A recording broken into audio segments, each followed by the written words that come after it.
aqui, Vitor Quilice, hoje será diferente. Eu não vou pedir o like para vocês, não vou pedir a inscrição, não vou pedir nada disso. Vocês vão ter que deixar isso para parabenizar o cara que cravou o placar, né? Vão ter que dar essa moral para dar fortalecida. Na bucha. 2 cravadas na família merece tudo isso em dobro, pelo amor de Deus. Aplausos. Merece sua inscrição, ativar o sininho, aquele comentário que a gente gosta, pra você falar do jogo, desabafar, falar tudo que você tá entalado na garganta, deixar aquele likezinho e nos seguir no Insta e no Twitter. Siga nossos editores, dá uma fortalecida aí pra gente. E bora falar um pouquinho? Rapidinho, 300. Bate-papo, que então nossa camiseta aqui o Vitão tá usando hoje. E vamos falar aí três coisas importantes. Primeiro, vamos falar de Santos e São Paulo. Eu vou ser bem sincero, fazia muito tempo que eu não vi o Santos jogar um futebol tão bonito, tão voluntarioso, com tanta vontade. Eu vou ser bem sincero, ainda não me calou, mas o Diniz vem se apresentando com um ótimo técnico do Santos. Organizou a casa, o Santos nos últimos 6 jogos tomou só 2 gols. John, absurdo, tem que falar antes de tudo, que o John foi um monstro jogando daquele jeito lá, todo ferrado lá, foi tenso. Mas, olha, gostei demais, estou gostando muito do time, estou gostando da característica, o time só está melhorando, só está aumentando os recursos, jogadores voltando, Pato, Sanches, o Carnaval 4. Quero que você fale aí, Vitão, manda!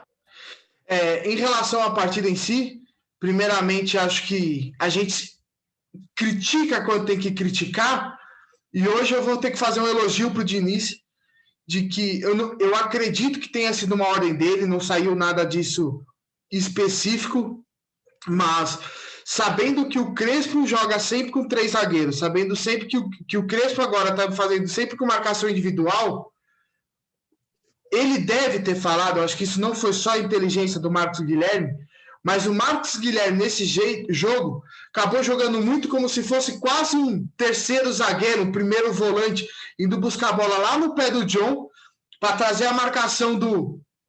Acho que é Diego... Não vou lembrar os... Diego Costa. Trazer a marcação do Diego Costa com ele, e aí no sistema defensivo, que já eram 3 zagueiros, ficou 2 zagueiros, sabendo que um era zagueiro de ofício e o outro era um lateral esquerdo, que deram uma passada de pano nele. A gente vai falar mais um pouquinho daqui a pouco. Então, essa jogada do Diniz, essa fala que ele fez, essa orientação que ele deve ter dado para o Marcos Guilherme, foi um grande diferencial da partida, porque a parte defensiva do São Paulo virou um queijo suíço. Ficou esburacado, a marcação estava sempre um cara em cima do outro, não estava com as linhas espaçadas, estava ou aquele bloco compacto, muito distante um do outro, e aí o Santos conseguiu desenvolver um belo futebol lá na frente, conseguiu trocar bastante passes, e conseguiu um resultado extremamente positivo, que era para ter sido até mais, é que São Paulo deu sorte em alguns momentos, né? Sim, com certeza. Falando agora do jogo em questão, primeiramente tem que aplaudir o John de pé, pro lance que muitos achavam que não tinha sido nada, tinha sido frescura, que ele estava simulando para o término da partida, resultou num entorse de joelho e não vai nem viajou para essa próxima partida, vai ter que ficar se recompondo. Então, acho que uma pessoa com entorse no joelho saltar 2 vezes em direção aos caras para tentar fechar um ângulo é uma coisa assim inexplicável. Um ponto a falar também, o John, a gente tem que enaltecer também, assim, ele, depois do jogo da Libertadores, visivelmente, até pelas críticas de vários torcedores, ele sentiu muita pressão. Ele estava jogando muito bem, a gente falava sempre que tinha o João Paulo e o John. Eu, depois, e você, a gente gosta mais do João Paulo, debaixo das traves, mas o John estava catando bem, só que depois do jogo da final da Libertadores, ele se sentia, você via que ele estava um pouco nervoso, um pouco ansioso para ter atuações boas. Com o Olan não estava tendo atuações boas, foi para o banco. Com o Diniz ele voltou e tem jogado partidas muito boas, muito importantes, mesmo ele fazendo algumas saídas um pouco precipitadas ainda, que até teve uma hora que o Diniz mandou ele explodir, ele não queria explodir, mas o John tem vindo numa ascendente muito grande. Então, recuperação melhor para o nosso goleiro John, e pode continuar. Completando o que eu estava falando, que eu acabei esquecendo anteriormente, um outro lado positivo do Santos não foi ideal ainda, só que hoje, no jogo contra o São Paulo, a gente já conseguiu ver que o time não teve medo de dar bicão. Quando apertava muito a bola, eles tiveram a consciência de dar esse bicão, dar esse chutão para frente, para afastar o perigo, e acabou dando super certo. Nos jogos passados, queria sair de qualquer jeito, passava aquele sufoco desnecessário às vezes. Nesse jogo já está trabalhando mais isso. Tem umas bolas que daria para ter dado bicão, sim, mas já está bem melhor, está numa evolução absurda. Outras duas pessoas que acho que vale a ressalva nesse vídeo é Marinho e Luan Pérez. Luan Pérez no sistema defensivo, um monstro.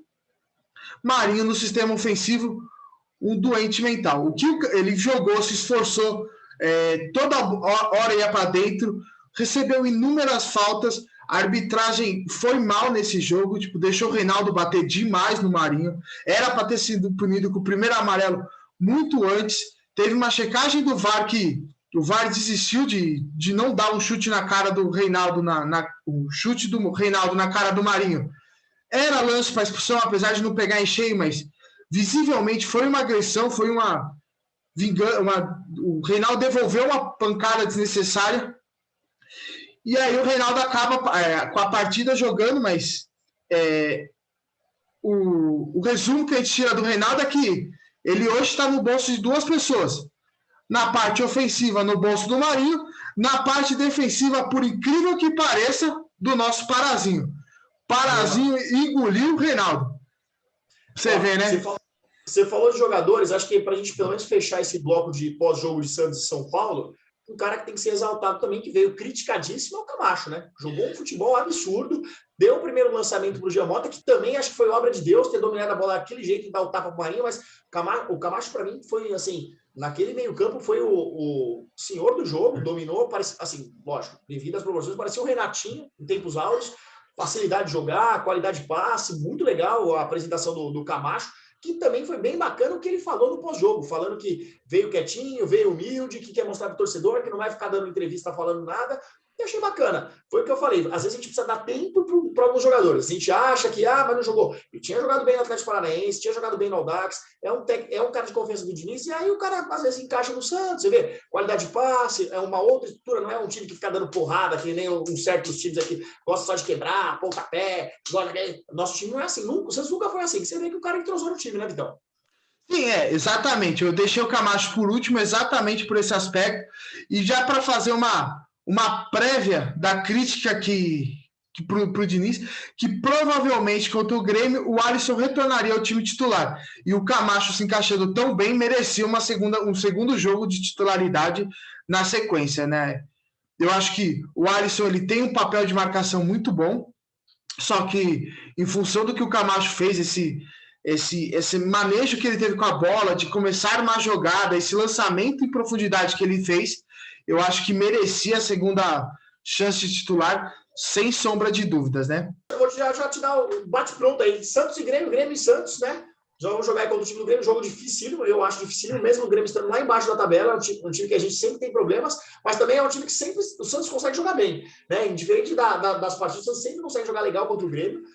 Você já falou que provavelmente o time titular vai ter a substituição, entrada do Alisson e saída do Camacho. Eu também concordo que o Camacho deveria jogar, o Alisson deveria ir para o banco, até para dar uma relativa...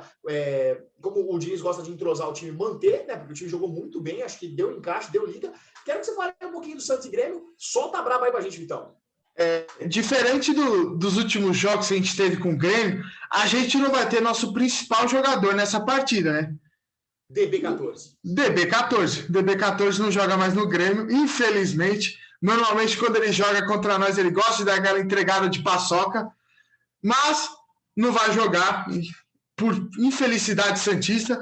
Mas o Santos ele deve ser um jogo entre os dois muito aberto. Acho que os dois times têm essa característica de tentar ficar com a posse de bola, trabalhar e achar uma brecha entre as linhas com a velocidade, no Grêmio principalmente com a velocidade do Jean-Pierre, do Ferreirinha, uma bola alçada na área com o Diego Souza. O Santos um pouco mais dessa bola trabalhada para alguém chegar chutando com uma infiltração, porque não tem um grande homem de referência na área, tipo cabeceador, mas o Caio Jorge vem evoluindo demais, fazendo esse pivô, recompondo a defesa, trazendo essas linhas de zaga para cima e achando umas brechas para alguém infiltrar. Então, eu acho que vai ser um jogo muito bom de ser assistido. Apesar da má fase do Grêmio, acho que a gente não pode só levar em consideração os resultados.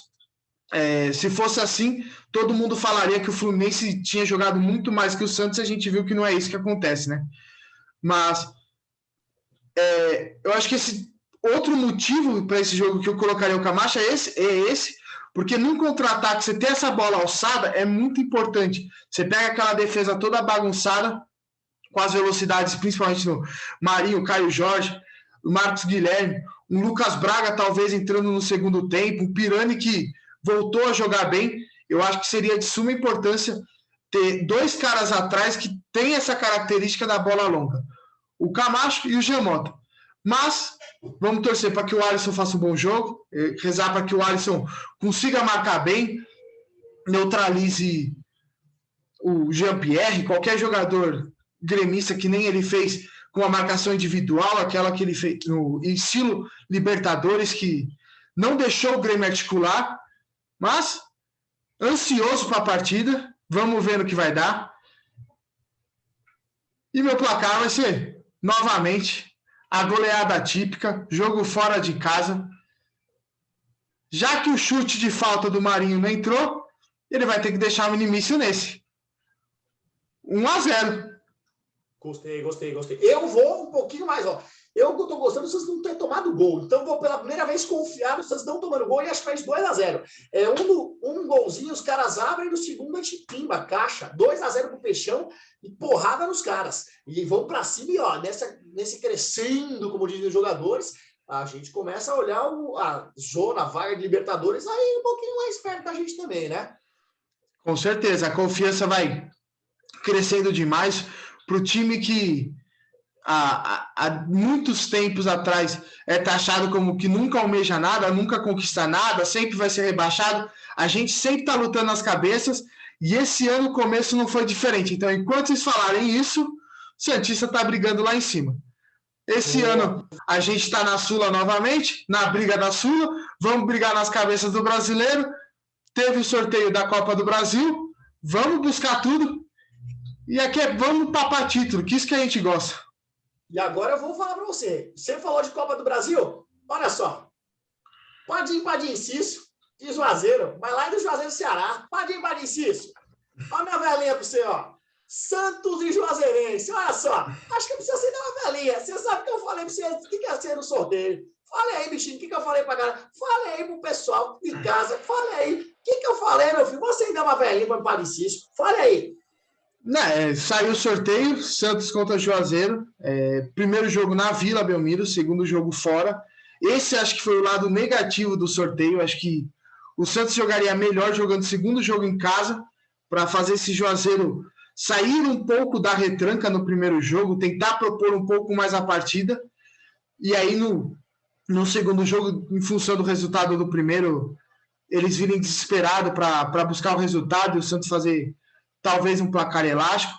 Não podemos subestimar eles, apesar do Cruzeiro não estar em boa fase, acabar eliminando o Cruzeiro, pelo menos demonstram jogar com extrema raça o tempo inteiro, não perdem uma bola, vão rachar o tempo inteiro, a gente sabe que é isso. Então, para esse jogo, vai valer muito mais a dedicação em campo, a raça, a entrega, do que às vezes uma jogada individual, que eu acho que vai ser bom, vai ser bom para ganhar ânimo.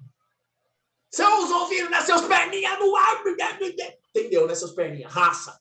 Bom, faça aí, Vitor, suas considerações finais, então, sobre nosso Santástico. As considerações finais é que hoje é dia de agradecimento, né? Sorteio da Copa do Brasil, não desmerecendo ninguém, é lógico. Foi um bom adversário para o Santos. Eu já falei que eu não preferiria o Juazeirense por causa de ser um time que tecnicamente não tem tanto nome que nem os outros, então é capaz do Santos entrar de muito salto alto, mas não entrando com esse salto alto, acho que consegue levar até que numa boa. Eu prefiro um adversário talvez de segunda, de Série B, de tipo, sei lá, um ABC da vida, que aí o Santos já tem que tomar um pouco mais de cuidado. Mas o segundo lado positivo é que a gente não tem problemas com transfer ban. Resolveu. O caso do Cueva, que foi tão pilantra, vamos usar essa palavra, porque acho que não tem uma definição melhor para ele, a gente acaba ganhando a primeira causa na justiça e não corre riscos desse transfer ban tão brevemente assim. Para muitos aqui, que tanto eu, tanto ele, acho que acabou criticando o Rueda por estar demorando demais, no momento que a tartaruga andou, começou a fazer vários acertos. Tem que receber uma salva de palmas. Vai, Vitão, excelente, boa tirada assim das suas considerações finais. Eu vou dar 3 tiradinhas nas considerações finais, que acho que muita gente não sabe. Primeira de todas, o Camacho não pode jogar pela Copa do Brasil, então isso também é um problema do Santos, né? Porque ele tem jogado bem, então ele não pode estar relacionado nos jogos. E a segunda é sobre jogadores que são os meninos da Vila, Kaique e Ângelo. Galera, vocês perceberam que os meninos não estão entrando. Então, o que acontece? Eu acredito que os meninos devem ter subido um pouquinho a cabeça, a gente sabe como é que é, o cara jogou bem, jogaram bem os dois, tiveram muito destaque, começa a ter muita proposta da Europa. O Fernando Diniz está sendo extremamente certo no momento, ele não está chamando os caras, pode que está entrando Danilo Boza, está entrando qualquer outro cara, Alisson vai para a zaga, que mais? No ataque não está entrando, entrou o Lucas Braga, entrou até outro dia um Venuto, mas assim, eu acho que é o momento certo de segurar um pouquinho os meninos, dá não um gelo, mas dá aquela segurada, o Santos está bem, aos pouquinhos vai colocando, porque quando colocar de novo, o menino da Vila, vocês lembram como é que é? Os meninos da Vila sobem de uma vez, eles dão aquela baixa, e quando voltam, eles voltam com tudo para estouro, para ser o raio, para ser o diabo a 4, o pessoal fica maluco com isso. Eles não veem como o Santos consegue fazer isso. É porque sempre foi feito assim. Os meninos vêm, estouram, tem aquela baixa, o Santos segura um pouquinho os meninos, esconde um pouquinho os meninos, e depois eles voltam com tudo para ser titular da equipe. Então, vamos com calma com os meninos, que os meninos vão voltar a jogar aí no seu tempo. O Diniz está indo bem, a gente está conseguindo, como o Vitão falou, o Antônio Rueda muito bem agora nesse momento, conseguindo fazer vários acordos, o Santos segurando bem essa crise financeira. E eu, diferente do Vitão, eu queria sempre que o Santos jogasse com o Juazeirense, por quê? Não desmerecendo o Juazeirense, mas assim, o Santos precisa de dinheiro. O Santos passando provavelmente, vamos ser bem sinceros, o Santos tem que ganhar no Juazeirense, nos 2 jogos. O Santos vai passar por umas quartas de final. E aí, estando nas quartas de final, meu amigo, quem pegar é bucha para lá e bucha para cá. E aí, o Santos já vai estar com o Sanches. Olha só, mais um reforço. Quer dizer, o time já vai estar mais entrosado, vai estar com o Sanches. Acho que a gente pode brigar bem pau a pau com todo mundo aí e não precisa ter medo de ninguém, hein? E fica a dica aí, galera. Vamos ter consciência que o Santão tá na briga, hein? Vitão, muito obrigado. Se quiser falar mais alguma coisa aí do meus bate-bolas aí, manda aí pra gente fechar com tudo. Não, acho que hoje o encerramento tem que ser diferente. Acho que o encerramento hoje tem que ser um parabéns, comemoração aos 10 anos do Tri da Liberta. Acho que tem que ser. Pessoal, parabéns aí pelos 10 anos do Tri. Eu estava lá, foi um dos dias mais emocionantes da minha vida. E, ó, eu só lembro de uma coisa.